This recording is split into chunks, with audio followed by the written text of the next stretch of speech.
नमस्कार। फिर एक बार आप सब लोगों से बातचीत करने के लिए आया हूँ। मेरे चैनल को ट्यून करने के लिए बहुत दिल से धन्यवाद। मेरा नाम है Akshay Kulkarni. Without further delay चलिए शुरुआत कर देते हैं।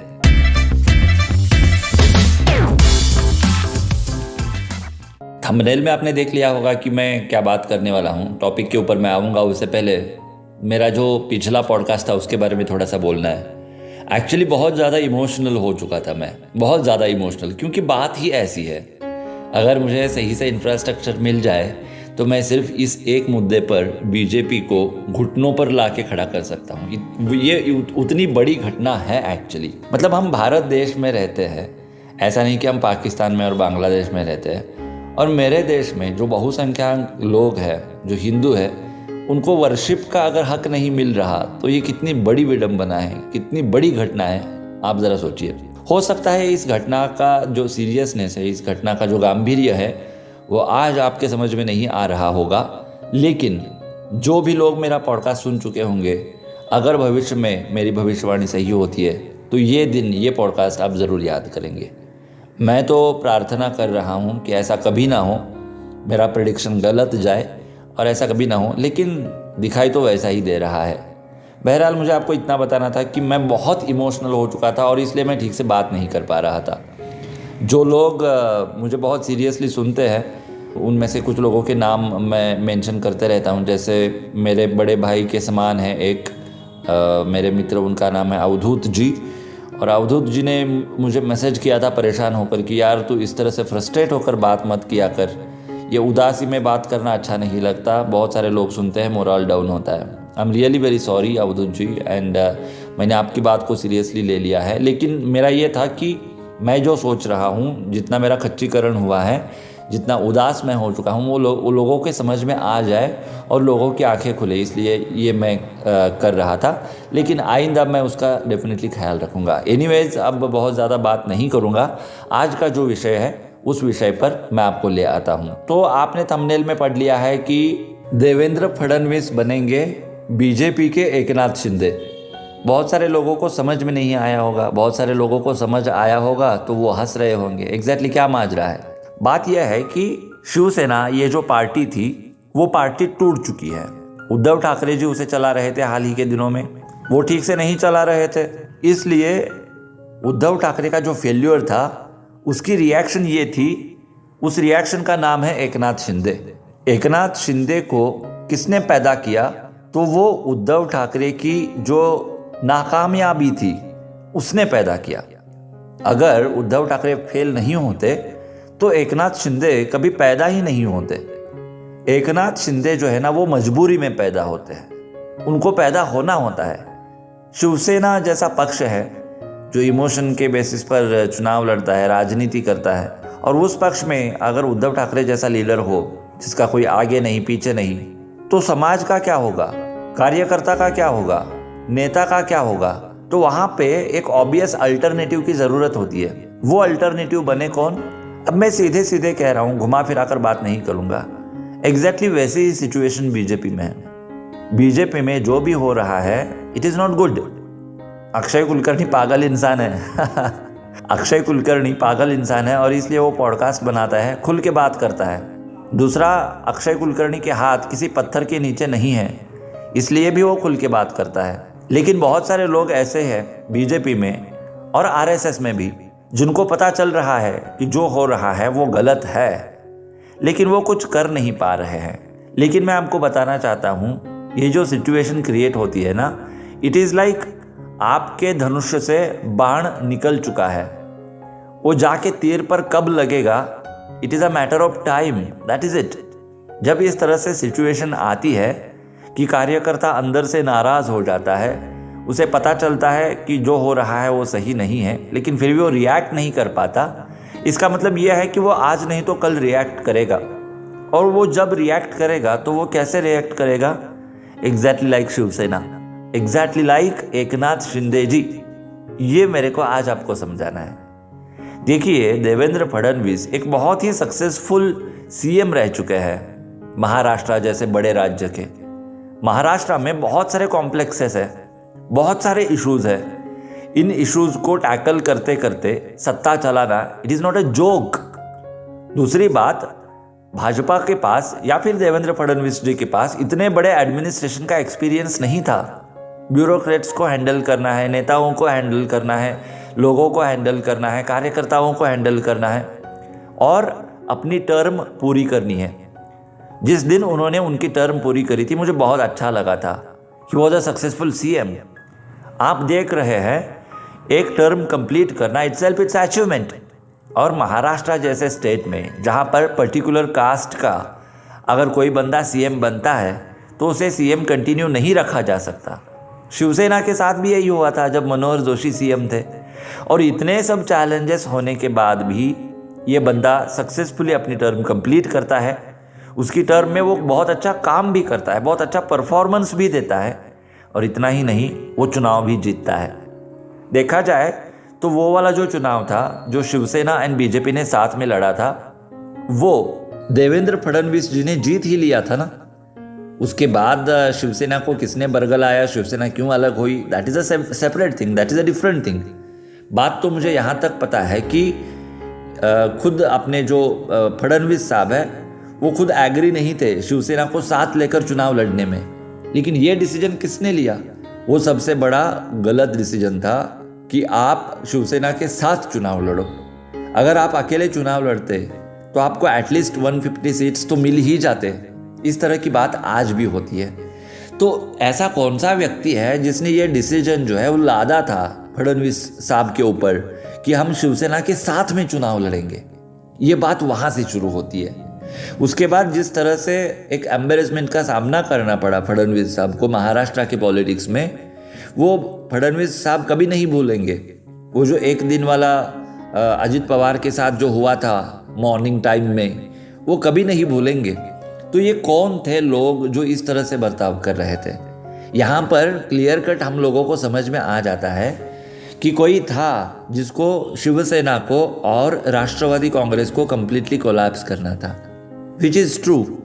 महाराष्ट्र जैसे स्टेट में या फिर भारत जैसे देश में जिस तरह से शिवसेना काम कर रही थी और जिस तरह से राष्ट्रवादी काम कर रही है, इन जैसी पार्टियों का कोई वजूद भी नहीं होना चाहिए। ये डेमोक्रेसी को एक बहुत बड़ी क्या कहते हैं ब्लैक स्पॉट है। ये लोग ना अपना खुद का एजेंडा चलाने के लिए बहुत बहुत आगे जाते हैं। इतना आगे जाते हैं कि इनके लिए देश मैटर नहीं करता, इनके लिए सिटीजन्स मैटर नहीं करते, इनके लिए कल्चर मैटर नहीं करता, कुछ भी मैटर नहीं करता। तो अगर इस तरह की कोई पार्टी है तो इस पार्टी को ख़त्म करना it is like need, you know, वो ज़रूरत है। अगर आपके ऑफिस में कोई बंदा काम नहीं कर रहा, खामोखाम पॉलिटिक्स कर रहा है, एम्प्लॉयज़ में झगड़ा लगा रहा है, मैनेजमेंट और एम्प्लॉयज़ के बीच में दूरियां बढ़ा रहा है, तो ऐसे एम्प्लॉय को नहीं रखना चाहिए, उसको टर्मिनेट कर देना चाहिए। तो उसमें कोई बड़ी बात नहीं है। तो ये करना बहुत अच्छा है, लेकिन जिस तरह से ये किया गया दैट इज़ नॉट गुड। यहाँ पर मैं आपको बताना चाहता हूँ कांग्रेस का क्या हश्र हो गया। कांग्रेस भी एक ज़माने में बहुत बड़ी गंदी पार्टी थी, पॉलिटिकल पार्टी थी, लेकिन कांग्रेस का क्या हश्र हो गया? क्या कांग्रेस को ख़त्म करने के लिए कांग्रेस में जो बहुत बड़े बड़े लीडर्स थे उनको हम बीजेपी में लेके आए क्या? नहीं। हाँ, बहुत सारे कांग्रेसी बीजेपी में आ चुके हैं उनके निजी स्वार्थ के लिए, लेकिन उनके आने से कांग्रेस ख़त्म हो गई ऐसा नहीं है। कांग्रेस ख़त्म हो रही थी इसलिए वो बीजेपी ज्वाइन कर रहे थे।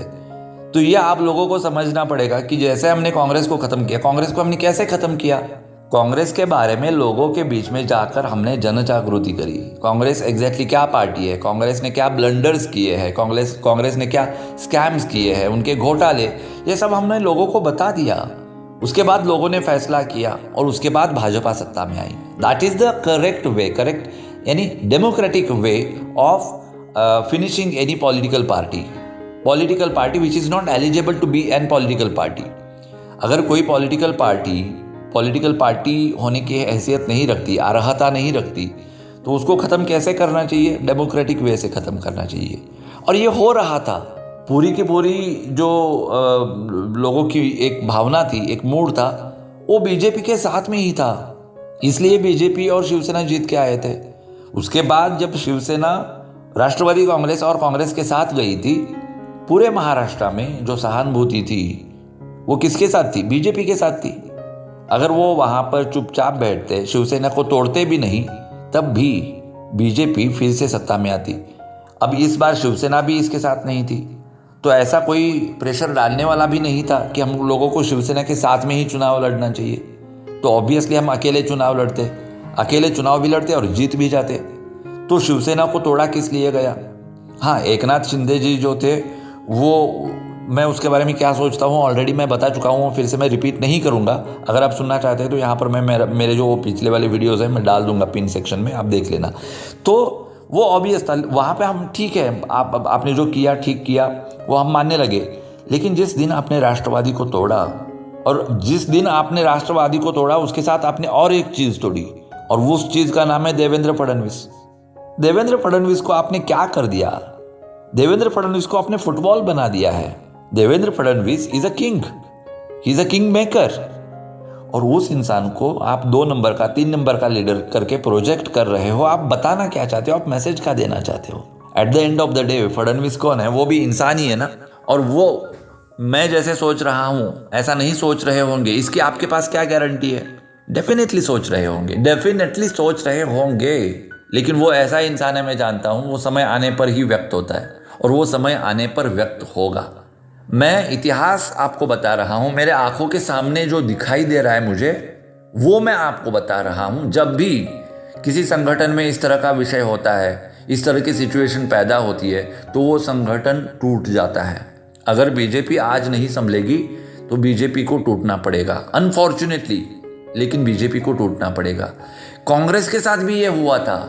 लोकमान्य तिलक वाला कांग्रेस अलग था, और बाद में आपका गांधी वाला कांग्रेस अलग था। ये कांग्रेस के ज़माने में भी हुआ था, जिसको इससे पहले भी मैंने एक बार आप लोगों को बताया हुआ है। और इसलिए मैं आपको बता रहा हूँ कि जिस तरह से एक सैंडविच बनाया गया देवेंद्र फडणवीस जी का, वो बीजेपी के लिए अच्छी बात नहीं है। इसमें फडणवीस जी का क्या नुकसान हुआ? कुछ भी नहीं। आज देखिए मैं उनके बारे में कैसे बात कर रहा हूँ। इसका मतलब उनके बारे में लोगों के मन में आज भी अनुकंपा है। अगर आप टीम के कैप्टन हो और आपकी कैप्टनशिप चली जाती है, तब भी कितनी बड़ी एम्बेरसमेंट आपको फील करनी पड़ती है। आप फील करते भी हो, उसे डाइजेस्ट करना मुश्किल हो जाता है।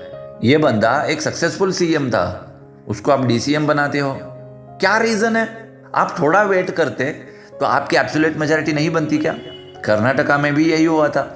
जब कर्नाटका में एक अनइवन अलायंस बना था, या फिर तोड़ फोड़ जो भी बना था, क्या नाम देना है उसको, अब बहुत सारे लोग मेरे जैसे थे जिनको वो अच्छा नहीं लगा था कि इस इंसान को आप पार्टी में क्यों ले रहे हो, क्या ज़रूरत है? थोड़ा इंतज़ार करो ना। लोगों का इमोशन आपके साथ में है, चुनाव लड़ो, चुनाव जीत जाओ, इट इज़ दैट सिंपल। लेकिन ऐसा कौन सा व्यक्ति है जो पार्टी में इस तरह से ब्लंडर्स कर रहा है? ये फाइंड आउट करना पड़ेगा। और आज नहीं तो कल उस इंसान की वजह से पार्टी टूटेगी, और आज नहीं तो कल उस पार्टी को लीड कौन करेगा? देवेंद्र फडणवीस जैसा लीडर। और इस पार्टी के पिलर्स कौन होंगे? मेरे जैसे लोग। ये तय है, मैं आपको लिख के दे रहा हूँ, ये तय है। इस सिचुएशन को अगर बचाना है तो वो एक ही चीज़ बचा सकती है। जो गलतियाँ हो रही है वो अगर उन लोगों के समझ में आती है और वो स्टेप डाउन करते हैं कि हाँ मेरी गलती हुई, मुझे ऐसा नहीं करना चाहिए, वो रेक्टिफाई करना स्टार्ट कर देते हैं, तो कोई प्रॉब्लम नहीं है। अगर हम लोगों को इन लोगों का लीडरशिप एक्सेप्ट ही नहीं था तो हम इनको टॉलरेट ही नहीं करते। लेकिन 2019 तक इट वॉज ओके, लेकिन 2019 के बाद पता नहीं किसने क्या ब्लैक मैजिक किया है, बट ये सब बहुत गलत हो रहा है। और इसलिए मैं आपको प्रेडिक्शन मेरा बता रहा हूँ कि ऐसा ही कंटिन्यू रहा। बहुत सारे फ्रंट्स पर हम गलत काम कर रहे हैं, एडमिनिस्ट्रेशन वाइज, पॉलिटिकल वाइज। हाँ, यहाँ पर एक और चीज़ मैं आपको बताना चाहता हूँ, बहुत इंटरेस्टिंग चीज़ है। वेस्ट बंगाल में एंड केरला में, तमिलनाडु में फॉर दैट मैटर, बीजेपी का कोई वजूद नहीं है। और बीजेपी के लिए सबसे खतरनाक सिचुएशन अगर कहाँ पर है तो वो है वेस्ट बंगाल में। जैसे आपने कहा कि राष्ट्रवादी कांग्रेस को खत्म करने के लिए अजित पवार को हमने हमारे साथ ले लिया, वैसे ही अगर आप तृणमूल कांग्रेस को खत्म करने के लिए ममता बनर्जी की पार्टी तोड़कर उसमें से 50% से ज़्यादा एमएलएज अगर आप आपके साथ ले लेते हो, तो मैं मान लूँगा, मैं क्रिटिसाइज नहीं करूँगा। मैं खुद आगे आकर पॉडकास्ट बनाकर लोगों को बताऊँगा कि ये करना कितना ज़रूरी था। इसका मतलब है जहाँ पर जैसे एक्शन लेना चाहिए वैसे एक्शन आपको लेना ही पड़ेगा। Mamata Banerjee is like mad dog, उसके सामने फिलॉसफी नहीं चलेगी, उसको आप तत्वज्ञान नहीं समझा सकते। उसके साथ अगर आपको डील करना है, साम दाम दंड भेद सबका इस्तेमाल करना पड़ेगा। लेकिन वो सिचुएशन महाराष्ट्र में नहीं थी। महाराष्ट्र में ऑलरेडी लोगों का सपोर्ट बीजेपी के साथ में था। लेकिन आज की डेट में जो भी हुआ है पॉलिटिक्स में महाराष्ट्र के, अब लोग कंफ्यूज हो चुके हैं। अब लोगों को बीजेपी भी नहीं चाहिए, एनसीपी भी नहीं चाहिए, कांग्रेस बिल्कुल नहीं चाहिए और कोई लीडर भी नहीं चाहिए। हाँ, देवेंद्र फडणवीस के बारे में आज भी महाराष्ट्र के लोगों में सॉफ्ट कॉर्नर है, ये मैं दावे के साथ कह सकता हूँ। अगर आपको झूठ लग रहा है, I don't mind, I don't care, आने वाला समय आपको बताएगा मैं सही हूँ या गलत हूँ। लेकिन जो आपने राष्ट्रवादी को ट्रीटमेंट दी है अजित पवार को साथ लेकर, वो अगर आप तृणमूल कांग्रेस के साथ करते वेस्ट बंगाल में तो बहुत बढ़िया हो जाता। अगर आप में सच में हिम्मत है तो आप करके दिखाइए, मैं अप्रिशिएट करूँगा। ठीक है, तो ये जो भी राजनीति हो रही है, इस राजनीति को समझना बहुत ज़रूरी है। और ये राजनीति को समझना क्यों ज़रूरी है वो भी मैं आपको बताता हूँ। राजनीति देश का एक अभिन्न अंग है, एक बहुत ही महत्वपूर्ण अंग है। और ये ऐसा अंग है जो आज तक बहुत दुर्लक्षित रहा है। इसमें आज तक बहुत बड़ी बड़ी गलतियाँ हो चुकी है। अगर भविष्य में उन गलतियों को नहीं रिपीट करना है तो हम लोगों को इसमें ध्यान देना पड़ेगा। अगर देश की सत्ता सही हाथों में है तब भी देश विकास करेगा। देश की जनता इनोसेंट होती है, देश की जनता बच्चे की तरह होती है। किसी भी स्कूल में अगर आप जाते हैं तो किसी भी क्लासरूम के बाहर आप जाइए, अगर क्लासरूम के अंदर टीचर है तो क्लास जो है ना वो वहाँ पे पिन ड्रॉप साइलेंस रहेगा। लेकिन जैसे ही टीचर क्लासरूम से बाहर आ जाएंगे वहाँ पे हंगामा होना स्टार्ट हो जाएगा। इसमें स्टूडेंट्स की गलती नहीं है, इट इज़ देयर नेचर। और इसके लिए वहाँ पर एक अच्छा क्लास टीचर होना, क्लासरूम के अंदर एक अच्छा स्ट्रिक्ट टीचर होना, ये बहुत ज़रूरी है। पॉलिटिकल पार्टी का यही काम होता है। ये मैं सदियों से एग्जाम्पल देते आ रहा हूँ। अगर आपका टीचर ही आपको ढील दे रहा है, आपको कह रहा है कि कॉपी करो, आपको कह रहा है कि आपको जैसे चाहे वैसे करो, आपको जब स्कूल आना है स्कूल आओ, जब आपको घर जाना है घर जाओ, तो ये क्लासरूम भी अच्छा नहीं रहेगा, ये स्टूडेंट्स के लिए भी अच्छी बात नहीं है, ये स्कूल के लिए भी अच्छी बात नहीं है। पॉलिटिकल पार्टीज़ का यही रोल होता है। पॉलिटिकल पार्टी जितनी स्ट्रिक्ट होती है उतना देश के लिए अच्छा होता है। और इसलिए ये कहना कि लोगों की भी जिम्मेदारी है, लोगों को भी सोचना पड़ेगा, ऐसा नहीं होता। जो देश में सही हो रहा है उसको प्रोत्साहन देना ये पॉलिटिकल पार्टीज़ का ही काम होता है। जो देश में गलत हो रहा है उसको रोकना ये पॉलिटिकल पार्टी का ही काम होता है। इसीलिए वो मैनिफेस्टो बनाते हैं चुनाव से पहले, मैनिफेस्टो बनाने के बाद वो चुनाव लड़ते हैं, जीत के आने के बाद उनका मैनिफेस्टो लेके आते हैं। These are the things that you need to understand. Okay, तो मुझे तो क्लियर कट दिखाई दे रहा है, बहुत बीजेपी के अंदर घमासान चल रहा है। बहुत सारे लोगों को जो हो रहा है वो पसंद नहीं आ रहा। बहुत सारे लोग ऑलरेडी स्टेप डाउन कर चुके हैं। बहुत सारे लोग ये कह रहे हैं कि जितनी मेरी क्षमता है मैं बीजेपी को अपोज करूंगा, मैं बीजेपी को एक अच्छा विकल्प दे के रहूँगा। हाँ, और उस विकल्प की आज देश को सख्त ज़रूरत है। इतना मैं आप लोगों को बताना चाहता हूँ। बाकी सब मैं आपके विवेक के ऊपर छोड़ देता हूँ। बाकी आऊँगा मैं फिर एक बार आप लोगों से मुलाकात करने के लिए।